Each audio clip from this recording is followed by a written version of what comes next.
Shalom, shalom, peuple de Dieu, que le nom de Jésus soit béni. Merci Seigneur pour ce petit temps d'exhortation que nous aurons au nom puissant de Jésus. Amen, amen. Bien amis, aujourd'hui, j'aimerais présenter un peu un petit élément sur le fruit de l'esprit, parce que dans les semaines à venir, je vais parler du fruit de l'esprit, de chaque élément du fruit de l'esprit. Aujourd'hui, j'aimerais juste faire une présentation.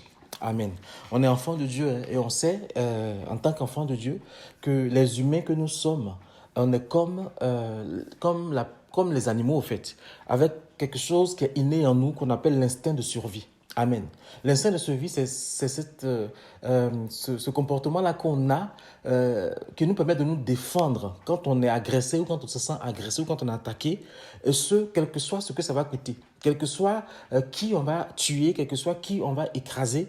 Cet instinct de survie-là permet de nous défendre. C'est pour cela que quand il y a des mouvements de foule, quand il y a des choses qui se passent, on est prêt à écraser n'importe qui pourvu qu'on avance, pourvu qu'on puisse sauver notre vie. C'est ça l'instinct de survie. Mais pour nous autres qui sommes enfants de Dieu, là, qui sommes des êtres spirituels, qui sommes enfants de Dieu, cet instinct de survie là a été crucifié à la croix avec le Christ. Amen.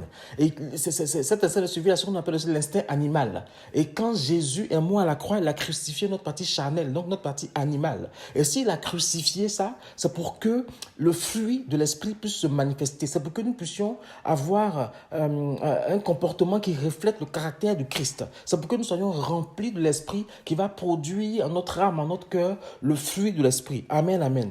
Galates 5, 24 nous dit ceci. Mais ceux qui sont en Christ ont crucifié la chair avec ses passions et ses désirs. Donc la crucifixion de Yeshua HaMashiach sur la croix, la crucifixion du Messie, la crucifixion de Jésus sur la croix a fait que le fruit de l'esprit a été capable de se manifester en nous parce que l'instinct de suivi a été crucifié. Et Galates 5, 22 nous dit, mais le fruit de l'esprit, c'est l'amour, c'est la joie, c'est la paix, c'est la patience, c'est la bonté, c'est la bénignité, c'est la foi, c'est la douceur, c'est le contrôle de soi. Amen. Il faut comprendre que dans notre monde-là, il existe aussi des sentiments d'amour, de joie, de paix, de maîtrise de soi, de pseudo-maîtrise de soi et de tout ça là. Mais ça n'a rien à voir avec le fruit de l'esprit. Parce qu'il y a des événements qui peuvent se passer dans notre vie, qui peuvent nous procurer de la joie, comme un mariage, comme un enfant qui naît, ou comme tout autre événement heureux dans notre vie. Ça nous procure de la joie. Mais cette joie-là, ce n'est pas le fruit de l'esprit. Ça n'a rien à voir avec le fruit de l'esprit. Parce que ce qu'il faut comprendre, c'est que le fruit de l'esprit, c'est la manifestation de la vie de Dieu en nous. C'est la manifestation de la vie de notre papa Yahvé en nous. Amen. Ce sont des sentiments qui viennent du cœur du Père. Et la différence entre la joie qu'on peut ressentir quand il y a un événement heureux dans notre vie et la joie qui vient du fruit de l'esprit, c'est que le fruit de l'esprit se révèle dans les épreuves. C'est que le fruit de l'esprit se révèle dans les critiques. C'est que le fruit de l'esprit se révèle dans les tribulations, dans les mauvaises nouvelles, dans les persécutions, dans les attaques de l'ennemi, dans les médisances, ou quand on nous critique, on dit des choses méchantes sur nous. C'est là que l'Esprit de Dieu prend le dessus et que le fruit de l'Esprit se manifeste. Parce que si on n'a pas le fruit de l'Esprit, on n'a pas l'Esprit de Dieu en nous, quand tous ces événements vont se passer, l'instinct qui va nous pousser à nous défendre, à répondre comme on nous attaque, va naître. Mais comme Christ a crucifié cela et que nous avons la vie de Dieu en nous, c'est le fruit de l'Esprit qui prend la place. Amen. Amen, amen. Donc ça fait que quand on a l'Esprit de Dieu, donc quand on peut manifester le fruit de l'Esprit, toutes ces choses-là ne nous font pas peur. Parce que nous avons la vie de Christ en nous, nous avons le caractère de Christ en nous. Amen. Et même si l'enfant de Dieu est attristé, l'enfant de Dieu, ça se ressaisit parce que la paix de Dieu le garde. Alléluia. Même si l'enfant de Dieu est un peu chagriné, il se ressaisit à cause de la vie de Dieu en lui. Amen. Il faut comprendre que c'est dans les souffrances qu'il faut manifester la joie. C'est dans le trouble qu'il faut garder sa paix. Et c'est dans les critiques et les provocations et que toutes ces choses-là qui peuvent nous pousser à nous mettre en colère qu'il faut manifester la maîtrise de soi. Et toutes ces choses-là viennent exactement pour aiguiser ces éléments du fruit de l'esprit-là en nous. Amen. Donc, nous avons le privilège, nous avons vraiment la faveur de ne pas pouvoir nous ébranler quand ces choses-là nous arrivent.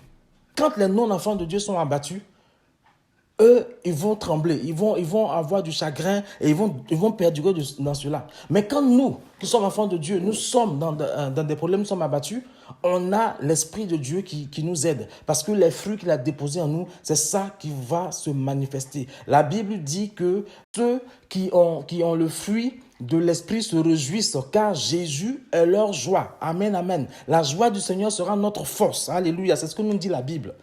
Et Proverbe 4, 23 nous dit, garde ton cœur plus que tout. Amen. Car de lui procèdent les sources de la vie. De lui viennent les sources de la vie. Bien-aimé, le fruit de l'Esprit se manifeste au niveau du cœur. Le fruit de l'Esprit se manifeste au niveau de l'âme. Car c'est de là que viennent les sources de la vie, dit Proverbe. Or, le fruit de l'Esprit, c'est la vie de Christ en nous. C'est la vie de Yeshua en nous. Alléluia. Nous qui sommes enfants de Dieu, nous avons donc crucifié notre partie animale à la croix, afin que la partie spirituelle, je vais dire, la vie de Dieu se manifeste en nous. Alléluia. Le vieil homme n'a plus d'action dans notre vie. Le vieil homme n'a plus de droit sur notre vie. Le vieil homme a été tué. Le vieil homme meurt afin de permettre au fruit de l'Esprit de produire cette saveur-là qui va redonner le goût à la vie de Dieu, le goût de la vie de Dieu en nous.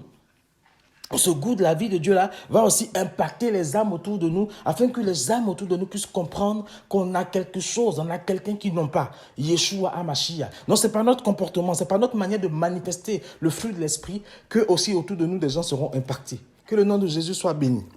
Voilà, à partir de vendredi prochain, on va commencer chaque élément du fruit de l'Esprit. Voilà, j'espère que ça va vous faire du bien. Soyez bénis et que Dieu vous bénisse. Et souvenons-nous toujours que Yahvé Sabaoth, c'est notre papa. Alléluia.